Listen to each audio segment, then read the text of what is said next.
We're Susanna and Luke, Sulu for short. We love everything camping, hiking, and outdoors. We ambitiously challenged ourselves to build our own truck cap for our adventures, so we turned this F-150 open cap into a hardshell topper. We have little to no fabrication experience, but that didn't stop us. We learned everything along the way. We poured our blood, sweat, and tears into it and can't wait to show you the journey. We have future plans to add a rooftop tent, so stick around to see if we can do it. Disclaimer, this is not a tutorial. We are just sharing the process of what we did to make our own truck cap. We largely followed the instructions from Ripcord HQ and will drop the link in the description below. He has blueprints and files available with all of the details of his DIY wedge camper. Let me start by saying this is not an easy project or for the faint of heart. We grinded it out for a month just to get the cap completed, not even including the wedge part of the tent. Probably hundreds of hours put into this build, so be prepared.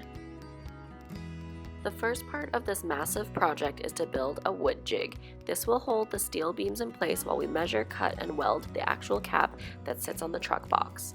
The jig will be dismantled after the steel frame is constructed, so feel free to use scrap wood or whatever you have on hand to make it. Luke determined the size of the jig by measuring the truck box first.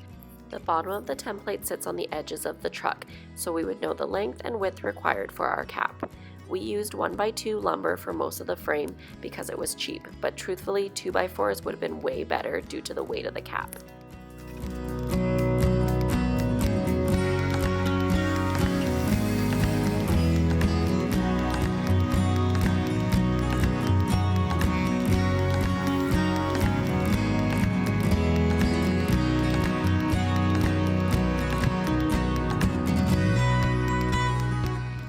After constructing the bottom of the jig, we determined the height of the cap and how much we wanted it to taper at the top. We made the height approximately 4 inches taller than the roof of the truck, and you will see why in future videos. We should have tapered it in a bit more to look more streamlined and less boxy, but oh well. Once you've measured and cut your pieces, screw them together. It's important that the corners are perfectly square. Luke did this part without me, so I don't have any footage of how he attached everything. Sorry, hope you can figure it out. Once assembled, we threw it on the truck bed to make sure it fit properly. This thing is awkward and bulky to maneuver, which is another reason why we should have used 2x4s. Luckily, everything looked good and we didn't have to move it around too much. We kept the jig on sawhorses for the next part of this project. This saved our body and back from being stooped over for long periods. Trust us, this is worth it. Building the jig was probably the easiest part of the whole process, so if that seemed daunting, just stop now and you'll save yourself from many hours of frustration.